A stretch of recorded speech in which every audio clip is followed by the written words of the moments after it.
When Tears of the Kingdom first came out, there was a ton of speculation regarding how much time passed between this game and Breath of the Wild. I can make one statement for certain, and it's that Tears of the Kingdom takes place several years after Breath of the Wild. No, not because Riju and Tulin aged, or because Madison exists now, but because the climate of this version of Hyrule is extremely similar to what it was in Breath of the Wild. Now you're probably thinking, okay, Captain Obvious, of course it does. They're the same Hyrule, why would it change? Well, let me break it down for you, and let's see if I can't convince you as to why the climate should have changed at least a little bit. Many factors can naturally change the climate of a planet. Most of these natural factors take far too long to change though, so the climate wouldn't be impacted when there's such a short time difference between the events of these two games. For example, the Milankovitch cycle takes literal thousands of years before it changes in a significant way, so the climate wouldn't be impacted based on that or various other sources. However, there is one factor that should have impacted Hyrule's climate but seemingly doesn't. Death Mountain. As we're told in Breath of the Wild, Death Mountain has erupted at least a couple of times right before Link has to stop Calamity Ganon. We also see evidence of this as lava is actively flowing around the mountain, which indicates this has erupted at least somewhat recently. Based on this, we can infer that Death Mountain has erupted somewhat recently in Breath of the Wild. Granted, we had a divine beast running around that was possessed by the malice of Calamity Ganon, so it's possible that this was the cause of things happening, but nonetheless, it happened at all, so we gotta talk about it. Assuming there was an eruption, the climate is going to change at least a little bit. How? Don't worry, I'm gonna tell ya. Buckle up, we're in for a journey. When a volcano erupts, it releases various gases, aerosols, and ash into the atmosphere, usually up into the stratosphere, the second layer of the atmosphere, if you will. While some of it will quickly filter out over the days or weeks, like the volcanic ash, some of what is released remains in the atmosphere for an extended period of time. Namely, I'm talking about two specific gases: sulfur dioxide and carbon dioxide. Let's start with the more well-known of the two, or at least what I assume is the more well-known of the two: carbon dioxide. Carbon dioxide, as you may already know, is a greenhouse gas. We know it to be one of the gases responsible for climate change, namely the reason for warming temperatures we've seen across the entirety of Earth over the last century or so. Okay, that sounds about right. So we'd expect temperatures to warm in this area after a volcanic eruption, right? You'd think that'd be true, but it's not quite so simple. The United States Geological Survey estimates that the global emissions of carbon dioxide from volcanoes is 0.26 billion metric tons per year. Okay, well, I threw the number billion out there, so that probably sounds like a lot, and to be fair, it is. But let's compare it to the carbon dioxide created from anthropogenic fuel combustion in 2015. In 2015, the USGS reported that 32.3 billion metric tons of carbon dioxide were emitted. That's quite a bit higher than 0.26, not going to lie to you there. On top of that, we've studied various volcanic eruptions over the years. In every case studied, carbon dioxide released in volcanic eruptions has never caused detectable warming of atmospheric temperatures, especially not compared to what we as humans have been emitting into the atmosphere over the last several years. Safe to say, I don't think carbon dioxide is what's impacting the climate after a volcanic eruption. I guess that's good news for our friends in Hyrule. They already have enough problems with Ganondorf terrorizing them not once, not twice, not even thrice, but 4 times in this era of Hyrule. She's a menace. First with the imprisoning war, second time with the first calamity, third time with the second calamity, and the 4th time with his return as the Demon King. Talk about a villain that just won't back down. I gotta give this version of Ganondorf some serious credit. Dude is persistent. Anyway, sorry, he's a great villain. Love him to death. Well, love to hate him. It's a whole thing. I'm not sure I buy the whole hot Ganondorf thing, but that's a whole different scenario. Let's get back on track.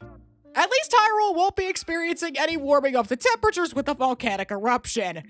Yet, what happens when that sulfur dioxide is released into the atmosphere from a volcano? Well, I do have news for you. We have a real-world example. This time, I'm taking us back to 1815. No, I'm not kidding. So what happened in 1815? Well, Mount Tambora erupted. That's what happened. Located in modern-day Indonesia, this eruption was the largest in nearly 1,300 years and was very powerful. Evidence suggests that this had a volcanic explosivity index value of 7 out of 8 on the scale. This eruption was not only insanely powerful, but it also released a lot of sulfur dioxide and ash into the atmosphere. When this happened, this resulted in the partial blockage of the sunlight and affected weather patterns all across the globe for the following year. Now, this alone was enough to rock the climate, but there were also other eruptions that were categorized as level 4 or greater that happened in the years preceding this one in 1815. There was one in 1808, two in 1812, one in 1813, and one in 1814. Keep in mind that anything that's a level 4 eruption or greater is considered to be a powerful eruption. It's possible that these exacerbated the situation caused by the level 7 explosion of Mount Tambora in 1815. The effects of this would become apparent in the following year, 1816. So the first thing that happened was, well, the sun's light got blocked out partially. I think you could probably guess what happens when the sun's light is blocked a bit. If you've ever experienced a solar eclipse, you may have noticed that the temperature tends to drop at least a little bit, by a degree or two. The less light coming into Earth from the sun, the less radiation we have that's able to warm the planet. This resulted in temperatures dropping globally. This was bad enough, but the sulfur dioxide resulted in a dry fog over the United States in particular, which caused cold and frost, even within the summer months. This has led to us calling 1816 the year without a summer. This year was devastating for many families. In 1816, there were various crop shortages across the United States and Europe, leading to famine and severe economic distress. If you're wondering, wait, economic distress? Remember, a greater percentage of the population were farmers back in that time. It's kinda hard to sell crops if you can't grow any to sell. It was a really rough year for many. While 1817 was a bit better, it was still cooler than average throughout the year. This also partially contributed to the westward expansion that the United States saw during these years. Okay, so that's how 1816 shook out for the world, but what does that have to do with Death Mountain's eruption?